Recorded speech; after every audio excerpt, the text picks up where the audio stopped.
2023년 10월 22일 오후 4시 6분입니다. 안녕하세요. 등기입니다. 네, 오늘은 또 이제 멤버십 영상이나 뭐 영상들을 좀 제작하고 있는데, 지금 좀 논란이 되고 있는, 영풍재지 관련해서 조금 코멘트를 한번 남겨보려고 영상을 만들었고요. 일단 개인적인 좀 의견이 좀 들어있기 때문에 조금 불편하실 수도 있는데, 한번 얘기를 좀 한번 해볼까 합니다.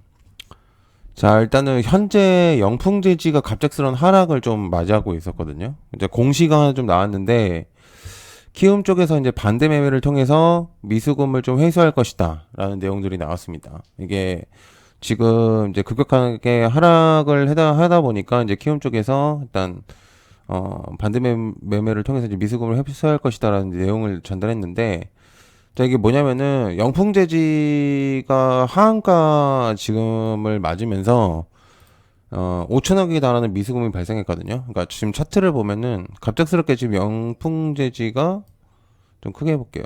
영풍재지가 지금 갑작스럽게 하한가를 맞았어요. 그러니까 차트가 계속적으로 보합을 유지하고 있는 상태였다가 갑자기 급격하게 하락을 쳐맞았거든요. 그러니까 이것 때문에 지금 이제 문제가 생겼는데, 이게 지금 5천억에 달하는 미수금이 지금 발생했다고 지금 밝혔고, 영풍재지 시총이 지금 보면은 1조 5천억 원이에요. 근데 이제 미수금이 5천억 원이 달합니다. 제가 볼 때는 이게 지금 이게 사실 좀 말이 안 되는 거거든요. 이게 지금 영풍재지 하나만 5천억이라는 게 되게 말이 안 되는 금액이긴 해요. 이게 시총이 1조 5천억 원인데, 미수금이 5천억 원이다.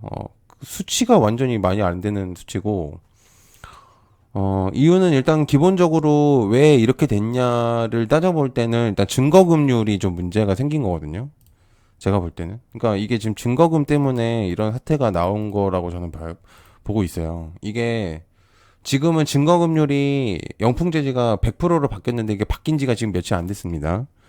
그러니까 이게 이제 키움 쪽에서의 이제 내용인 거고, 그러니까 이게 원래는 증거금률이 40%였어요. 그래서 이게 거래가 정지된 다음에 키움에서 이제 100%로 조정을 한 거죠. 문제가 생겼으니까 미수금 때문에.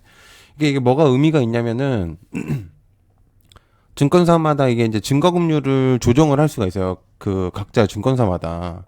그러니까 예를 들어서 이제 키움에서는 이제 40%로 정했으면은 KB증권이나 이제 미래에셋 같은 뭐 한투나 이런 애들 보면은 영풍재지를 이제 100%로 해놓은 거죠. 해놓은 거랑 이제 비교를 한 거랑 비교해 보면은 이제 40%랑 완전 이제 정반대인 그런 부분입니다. 그래서 이런 것들을 좀 알 수가 있는데, 그러니까 100%가 되면은 무조건적으로 이제 내가 가지고 있는 현금으로밖에는 매수가 안 돼요. 그러니까 이제 어쩔 수 없이 이제 미수는 못 쓰게 되거든요. 어쩔 수 없이. 그러니까 이제 그렇게 되면 이제 문제가 될 게 없었을 수 있는데, 증거금률을 40%로 해놨다 보니까 현금이 적더라도 주식을 더 살 수가 있는 거죠. 그러니까 이제 어찌됐든 이거를 거래일로부터 이 영업일 기준으로 이제 실제 주식이 입고되는 날 이전까지 이제 납부를 하면 되는 거기 때문에, 이제 그렇게 해놓은 거라고 이제 볼 수가 있는 거죠. 그러니까 보통 그래서 이제 그러니까 현금이 없으신 분들은 보통 이제 증거금이 낮은 애들을 이제 매매를 하신 이유가 아마 그런 부분들이 있는 겁니다. 그러니까 미리 조금 땡겨 쓴다, 약간 그런 느낌인 거죠. 그래가지고 아무튼 이제 그런 부분들이 있었는데, 영풍재지가 이제 40%였었던 부분이 있었습니다. 키움 쪽에서. 그래서 현재 키움이 욕을 먹고 있는 거는 워낙 인기 있는 일단 증권사입니다. 그러니까 비중으로 따졌을 때 개인 투자자들이 그러니까 이제 이 프로그램을 쓰는 기준으로 봤을 때 굉장히 많이 사용을 하고 있는 프로그램이긴 해요. 대표적인 이제 종목 프로그램이다 보니까. 그리고 또 뭐 그 외에 뭐 많은 이제 증권사들이 있겠지만은, 아무튼 이제 대중적으로 알려져 있는 것들이 이제 키움의 프로그램이란 말이죠. 그러니까 저 또한 지금 마찬가지로 사용을 하고 있는 상태고. 이래서 이제 키움 쪽에서 말이 안 돼. 그러니까 이게 그래서 이제 말이 나오는 이유가, 키움 쪽에서 이제 내용이 나오는 게 이제 증거금률을 키움 쪽에서 이제 40%를 맞췄기 때문에, 그래서 이제 이걸로 인해서 시세 조정을 좀 악용을 이용한 거 아니냐라는 의견이 좀 있는 겁니다. 이게 그러니까 대표적으로 이렇게 되면은 그러니까 이게 증거금융을 증권사마다 바꿀 수가 있기 때문에 계좌를 키움으로 계좌를 이제 오픈을 시켜버리면 키움 쪽에서는 이제 40%할 수가 있는 거고 뭐 한투에서는 이제 100%할 수 있는 거고 이런 부분들이 있다 보니까 이제 당연히 미수를 사용할 수가 있는 거죠. 그러니까 증권사에 따라서. 그래서 이제 그런 부분들 때문에 지금 현재 이제 문제가 되는 겁니다. 그래가지고 이제 이게 이제 증권사의 이제 그런 문제를 삼는 것들이 이제 이런 부분들 때문에 요지가 있는 거고. 근데 저는 솔직히 말하면은 개인적으로 사실 조금 애매해질 수 있을 수도 있는 게 이걸 그러니까 만약에 문제를 삼고 들어간다고 한다면 좀 어려워질 수가 있는 게 증거금융의 기준점을 잡는 게 사실 쉽지가 않아요. 이게 이제 증권사마다 이게 뭐 어느 정도 뭐 거쳐서 그런 부분들이 생기겠지만 이게 영풍재지뿐만 아니라 다른 종목들 또한 그런 부분들이 이제 되게 많잖아요. 증거금리 낮은 종목들이 율이 이제 낮은 것들이 많다 보니까 사실은 이걸로 사실은 문제를 삼는 거는 쉽지가 않을 것 같긴 해요. 제가 볼 때는. 그래가지고 이제 일부 커뮤니티에서 뭐 이런 부분들을 문제 삼아서 뭐 어떻게 하겠다 이런 얘기들이 있는 것 같아서 개인적으로 하지만 이게 사실상 쉽지는 않을 거예요. 근데 이제 만약에 부분적으로 뭔가의 그런 부분들이 생겼다면은 이제 뭐 당연히 조사를 받을 수는 있겠지만 아무튼 지금 현재로서는 굉장히 조금 굉장히 사태가 심각하고요. 왜냐면 이 미수금만 5천억 원인데 제가 볼 때는 더 이상 금액이거든요.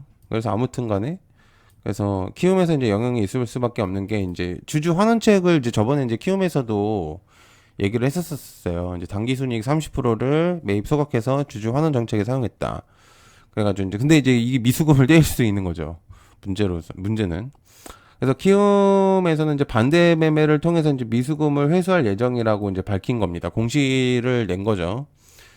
자, 그러면 이제 현재 시점을 조금 둘러봐야 되는데, 현재 시장에서 계속적인 하락세가 지금 이어지고 있는 상태입니다. 그러니까 지금 뭐 아시겠지만, 금리 채권도 계속적으로 상승을 하고 있는 거고, 그리고 이제 뭐 안전자산이 부각이 되고 있는 것만 해도 사실 이제 말 다인 거죠. 그래서 미장은 말할 것도 없고요. 그리고 현재 하락이 이어지고 있는 국내 시장인데 뭐 전쟁도 계속 이어지고 있는 상태고. 그래서 우리나라 시총이 높은 종목들이 대거 하락을 많이 하다 보니까 증시가 당연히 하락을 맞이할 수밖에 없는데 하락을 맞게 된다면 역시나 반대 매매가 강해지겠죠. 지금 이제 하락이 심해지다 보니까 역대 최대 규모의 반대 매매가 일어나고 있는 상태거든요. 말 그대로 이제 비투를 했었던 사람, 이제 비투했던 투자들이 지금 거의 폭탄을 맞고 있는 상태인 겁니다. 2006년을 기준으로 잡았을 때 역대 1위라고 하더라고요. 그래서 이틀 만에 8천억 원이면은 웬만한 중소기업들 몇백 개 수준이에요. 이게 장난 아닌 거죠. 웬만한 종목들만 따졌다고 하더라도. 뭐 말이 안 되는 수치긴 합니다. 이게. 그래서 이게 이제 문제가 뭐냐면은 이게 지금은 8천억 원인데 이게 증시가 계속적인 하락이 맞게 된다면은 1조 이상까지도 바라봐야 된다는 거. 뭐 월요일 날 굉장히 뭐 장난 아니겠죠. 뭐 난리 날 거라고 생각하는데 아무튼 이제 영풍재지가 급격하게 이제 그럼 이제 영풍재지에 대해서 조금 설명을 해보면 영풍재지가 급격하게 상승했었던 이유가 크게 없었어요.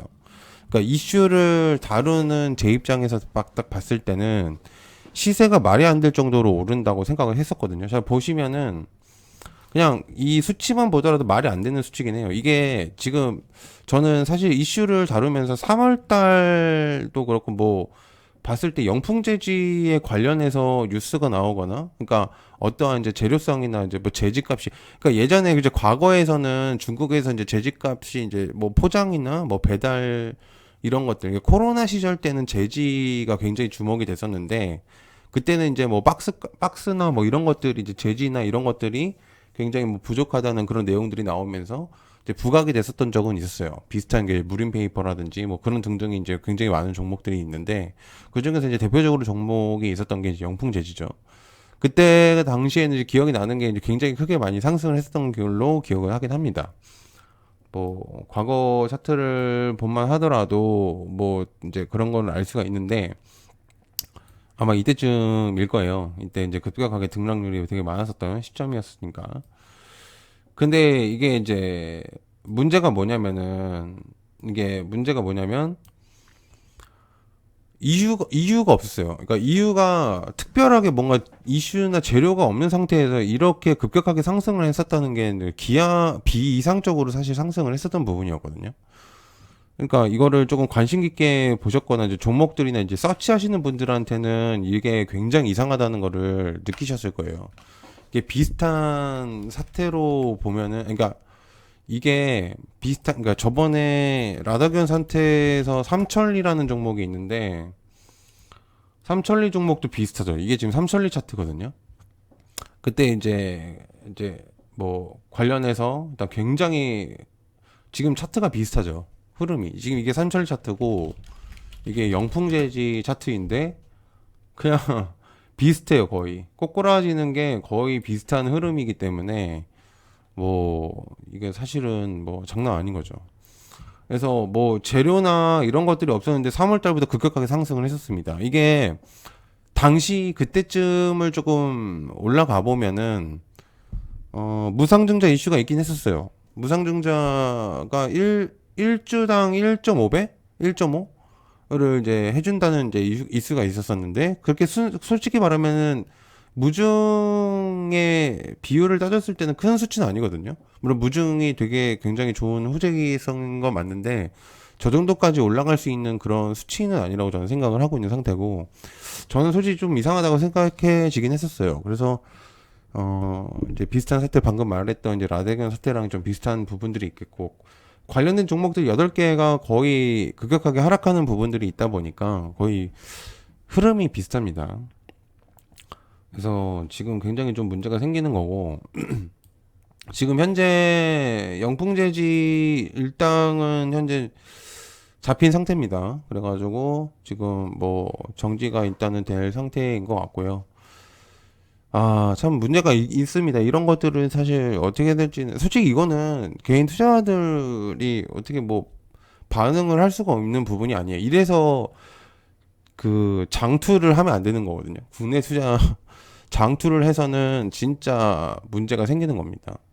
개인적인 의견이긴 하지만 아마 정말 많을 거라고 생각을 해요. 이거 말고도 작전 없이 오르는 주식이 거의 없을 거라고 저는 생각을 하고요. 이 흐름이 계속 이어질 수밖에 없습니다. 현재 국내 시장에서는 안타깝지만. 그래서 투자들이 눈치를 좀 잘 챙겨야 된다는 거. 그래서 한 줄 평을 좀 내용해 보면, 이슈 재료 기대감 이런 것들이 없는 상태에서 비이상적으로 상승하고 있다. 그렇다면 한 번씩 의심을 해야 된다라고 이제 저는 생각을 하고 있는 상태입니다. 그러니까 이런 것들을 뭐 물론 내가 당하지 않았다고 해서 나한테 안 올 거라고는 생각하면 안 되거든요. 이게 이제 저한테도 올 수 있는 그런 부분들이기 때문에 이런 부분들은 굉장히 관광하지 말고 잘 생각을 하고 있어야 된다는 그런 부분들이 좀 잘 생각을 하셔야 될 것 같아요. 네, 봐주셔서 감사드리고요. 고맙습니다. 감사합니다.